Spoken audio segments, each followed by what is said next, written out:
এটাই সেই কেল্লাটা।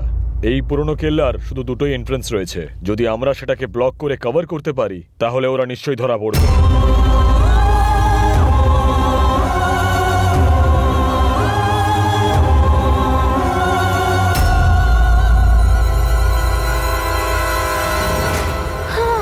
হাঁপিয়ে গেছি।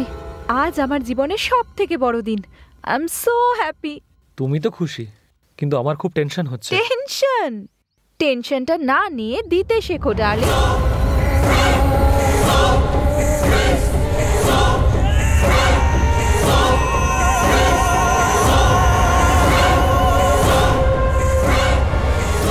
সব ঠিক হয়ে যাবে। চলো যাওয়া যাক। চলো।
দেরি হয়ে যাচ্ছে, ও আসবে তো?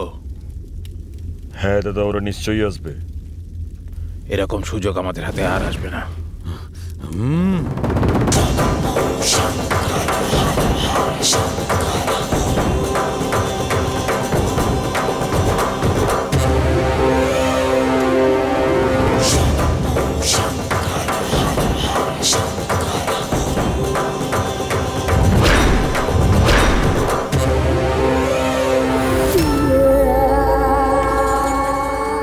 এসব কি সুচি? তুমি আমাকে এখানে কেন নিয়ে এসেছো? সব জানতে পারবে তুমি।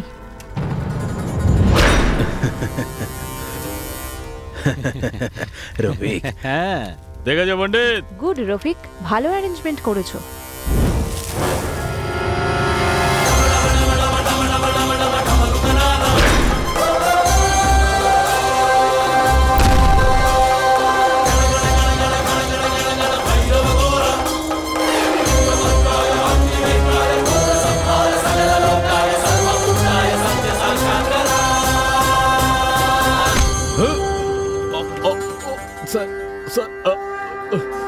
এসব কি হচ্ছে এখানে? স্যার আমার বন্ধুর শরীর থেকে ভূত তাড়াচ্ছে স্যার। ও, তুই ওর ভূত তাড়াচ্ছিস? আমি তোর ভূত তাড়াবো? আমি কি করেছি স্যার? তুই কি করেছিস এটা জিজ্ঞেস কর। কি করিসনি তুই সব জানতে পারবি। এই স্যার, আমি বলছিলাম যে এই পুজো সেই কারণেই করা হচ্ছে। চুপ। হাতে কোনো প্রমাণ ছাড়া কোনো কথা বলে না এই রামকুমার রাও। এই বল, উদয় ছেলেটা কে? তুই সেটা ভালো মতনই জানিস, তাই তো? ও তো আত্মহত্যা করে মরেছে। আমি তো ওকে চিনি স্যার।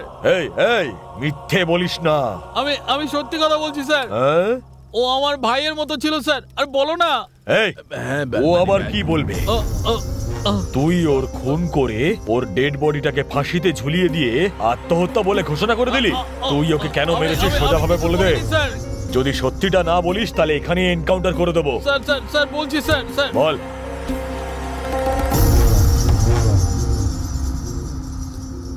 নমস্কার দাদা। দাদা, টাকা? এই সকালে এসে নিয়ে যাবি। ঠিক আছে দাদা। আর একদম সকাল সকাল চলে আসিস না। ওকে দাদা।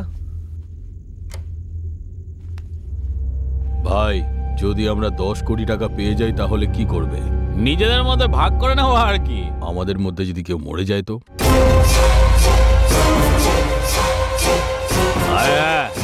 একদম ঠিক বলছিস ভাই। আরে শোন, আমার মাথায় একটা আইডিয়া এসেছে তোর জন্য। হ্যাঁ, মরার জন্য জন্ম হয়েছে তোরা। তুই না আমার ভাইয়ের মতো, তোকে কষ্ট না দিয়েই মেরে ফেলবো। সবাই ইঞ্জেকশন দিয়ে ওষুধ দেয়, আমি তোকে ইঞ্জেকশন দিয়ে হাওয়া দেব। ঠিক আছে, ঠিক আছে। ব্যাস, হয়ে গেছে, হয়ে গেছে, হয়ে গেছে, হয়ে গেছে। শান্তিতে মরবি, শান্তিতে। তোর আইডিয়া তোর কাজেই লেগে গেল ভাই। মরে গেলি, মরে গেলি ভাই, মরে গেলি।